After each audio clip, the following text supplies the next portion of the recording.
วันนี้มาทำอะไรอะมาอวดหูแมว แต่เป็นเอฟเฟกต์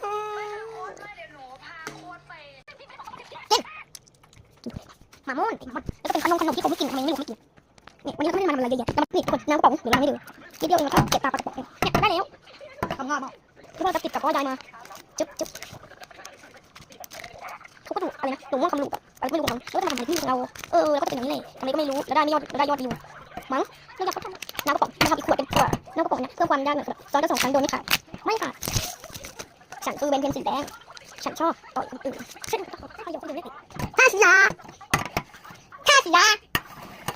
ทุกคนอันไหนคืออันนี้ที่ทุกคนหลับตามาเลยเราได้บูมมาเลิกตาถ้าไม่เลือกก็คือไม่เลือกนะแต่ว่าต้องทำแบบได้โอเคกินก่อนเลือกอันไหนเนี่ยบอมสิบอมที่ฉันเซ็ตฉันอยากได้ขอยืมเองเราจะมีคนรักษาแล้วเราสลับมาแล้วก็ขอยืมด้วยนะเราเล่นเป็นกลุ่มดีกว่าทุกคนมาเรามาแนะนำตัวกันเลยคนนี้นะคะสวัสดีฉันชื่อปลากระป๋องสวัสดีฉันชื่อปลากระเต๋ง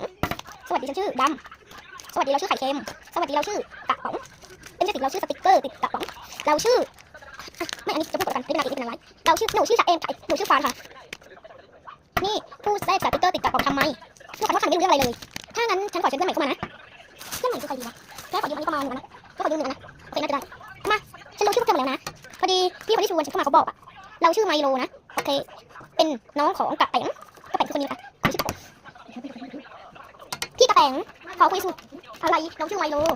เอาไมโลไม่ได้เลยคนโกงมันเป็นอะไรมันเป็นละครสั้นนะพี่กระแต๋งอะไรหรอดูขอคุยส่วนตัวกับพี่หน่อยพี่หนูคิดว่าพี่ฟ้ามันนิสัยไม่ดีก็จริงนะก็ว่าอย่างนั้นแหละก็เป็นกว่าที่พวกเขาบอกนานฉันจะไล่แกออกกระสุนนะโอเคไล่ออกปึ้งแล้วนี่ขยับมาหน่อยเลย2 คนนี้โดนไล่ออกด้วยว่าเขาเข้าข้างกันคนนี้ไม่โดนไล่ออกเลยเลยสติ๊กเกอร์ติดกระป๋องฉันมีอะไรจะบอกใช่ฉันมีอะไรจะบอกโอเคเดี๋ยวผมไปจบกับนึงมีอะไรพี่ชอบน้องนะโอเคพี่นะเข้าไปคุยกันที่ว่าไงโอเคเดี๋ยวตอนนี้เดี๋ยวไปบอกน้องไมโลก่อนลืมบอกเองเดี๋ยวจะเกนะไมโลเดี๋ยวน้องคนเดียวได้ไหมได้สิครับพี่ได้ย้ายผมไปนอนด้วยนอนสิโอ้เสร็จแล้วเข้าผมดีกว่า2 คนเนี่ยเขาก็จะนิสัยไม่ดีนะคะที่คนเนี่ยเขาเป็นแฟนกับคนนี้แล้วหนูไม่อยากเป็นพี่หนูไม่อยากได้พี่เป็นพี่หนูนะพี่อยากคบกับพี่คนนี้ใช่ไหมรู้ได้ไงล่ะพี่เพิ่งเกย์กันเมื่อคืนไม่เสร็จอะไรวะโอเคถ้างั้นเราเลิกกันเถอะไปน้องไมโลกลับบ้านผมขอโทษไม่เอาผักอุ๊ยเรื่องนี้ไม่จบนะน้องไมโลพี่ว่าเรา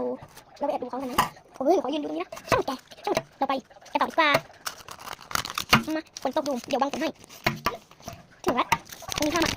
เสร็จแล้วไปเลยนะโอเคพี่ไปนอนด้วยแล้วขอสั้นก็จบแล้วนะคะขอบคุณท่านมาดู